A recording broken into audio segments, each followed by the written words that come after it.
Welcome to Philippine-Canadian Empire's Daily News Roundup, brought to you by CanadianEmpire.net. Your only Filipino-Canadian daily news portal. I'm Rowan Echo, and here are stories making headlines today. NDF to wage more intensified attacks. Expect more frequent and more intensified tactical offensives against the government if President Rodrigo Duterte won't withdraw his plan to officially categorize the Communist Party of the Philippines and its armed wing, the New People's Army, as terrorists. The National Democratic Front warned. The president has announced that an executive order is being prepared to declare the NPA as terrorist group. The NDF spokesman Joaquin Jacinto said that looking at the 50 years they struggled against the government, they have never acted as terrorists because what they're doing is advocating and defending the interests of exploited and oppressed Filipinos. Quote, thus, under whatever circumstance, the CPP, NPA, NDF can never ever be terrorists. Thus, the NDF Mindanao calls on the New People's Army to launch more frequent and more intensified tactical offensives to frustrate military operations that only bring more death, destruction, and misery to the people of Mindanao, unquote, Jacinto said. Jacinto said that launching widespread and more frequent tactical offensives against the armed forces of the Philippines, Philippine National Police, and paramilitary troops is only just and correct because what they are doing is ravaging numerous hinterland communities in Mindanao. Meanwhile, last Wednesday, Duterte has ordered security forces to shoot communist rebels bearing firearms. Jacinto said that Duterte is wrong in thinking that his threats will throw fear in the communist rebels. He also undermined Duterte's goal to clear out the CPP, NPA, NDF by the end of 2018, saying the president is daydreaming as this will not happen. Human rights complaints would fall on deaf ears, says Duterte.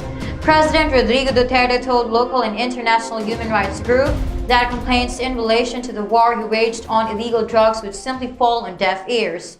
This statement came more than a week after human rights experts from the United Nations urged Duterte administration to probe the high number of killings in its war on drugs. Quote, on the issue of drugs, for these human rights groups in or out of the Philippines, hear this. Forget about it, your complaints would just fall on deaf ears. I will not listen, unquote, the president said.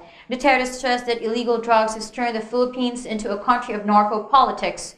According to him, human rights activists from abroad come to the Philippines just to give the administration a list of those killed in its drug war, but have never really asked him how illegal drugs have affected the country. He added that he can't be gentle on those involved in the proliferation of illegal drugs as they destroy his country. U.S. exporting dirty fuel to already pollution-choked India. U.S. oil refineries that are unable to sell a dirty fuel waste product at home are exporting vast quantities of it to India instead. Petroleum coke, the leftover from refining Canadian tar sands and other heavy crude, is cheaper and burns hotter than coal. But it also contains more planet-warming carbon and far more heart and lung-damaging sulfur, a key reason few American companies use it. Refineries are sending it around the world instead, especially to energy-hungry India, which last year got almost a fourth of the fuel-grade petcoke the U.S. ships, an Associated Press investigation found. In 2016, the U.S. sent more than 8 million metric tons of petcoke to India, about 20 times more than in 2010, and enough to fill the Empire State Building 8 times. The petcoke burned in countless factories and plants. It's contributing to dangerously filthy air in India. Health and environmental advocates say the U.S. is exporting an environmental problem. The U.S. is the biggest producer and exporter of petcoke in the world. Quote, we should not become the dustbin of the rest of the world, unquote, says Sunita Narain, a pollution authority member who heads the Center for Science and the Environment. Quote, we're choking to death already, unquote. That wraps up our news here on PZI Daily News Roundup. Thank you for joining us.